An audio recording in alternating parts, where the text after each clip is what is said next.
صحابہ کرام نے عرض کیا یا رسول اللہ صلی اللہ علیہ وسلم، ہمارے دلوں میں ایسے ایسے خیالات آتے ہیں، ہم پریشان ہو جاتے ہیں.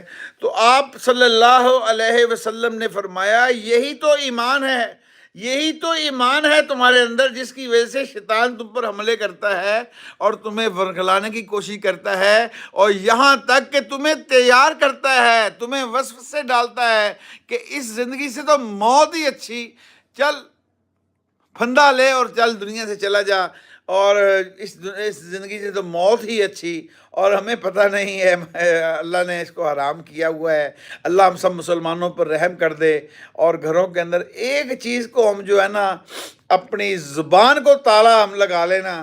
اور میرا تو دل کرتا ہے کبھی کبھی میں سوچتا ہوتا ہوں کوئی چھوٹی سی چونڈی لے کر آؤں اور وہ میں اپنی زبان پر لگایا کروں. میں اپنی بات کر رہا ہوں، آپ کے لیے نہیں کر رہا ہوں. تو وہ چھوٹی سی جو ہو وہ منہ میں وہ بولنے کے وقت نا مشکل پیش آئے، تاکہ میں بول نہ سکوں، یعنی کوئی بری بات.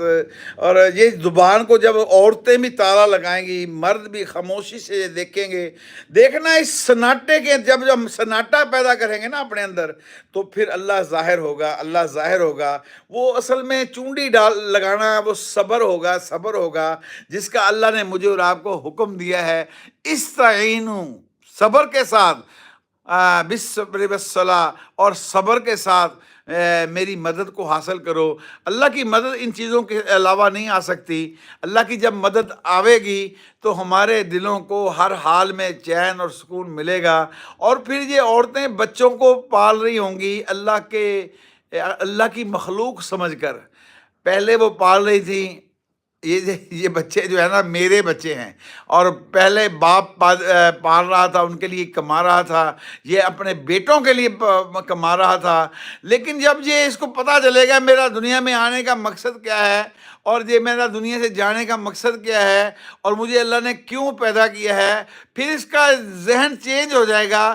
پھر یہ اللہ کے بندوں کے لیے کمائے گا، یعنی اپنے بچوں کے لیے نہیں کمائے گا، بلکہ اللہ کی بنائے ہوئے مخلوق کے لیے کمائے گا. تو اس کو اس کے اوپر اجر دیا جائے گا. اور پھر یہ سوچ، اس فکر کے ساتھ جب یہ بازار جائے گا، کمائے گا، تو یہ اللہ کے راستے میں ہوگا، اللہ کے راستے میں ہوگا.